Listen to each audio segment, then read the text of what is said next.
This demo is regarding the notification by SMS. You have to click on the three lines present on the left hand side corner. Then you have to click on notify option. Here you will find an SMS notification option. Click on it and you will be redirected to a page. On this page you will find all your details first, that is total number of customers that have subscribed, the charge that this campaign will take for all your customers, and also the remaining balance if you decide to take up this campaign.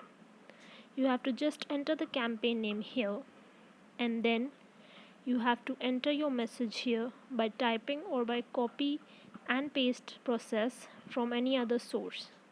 Then you have to just click on the submit button and your SMS campaign will be launched.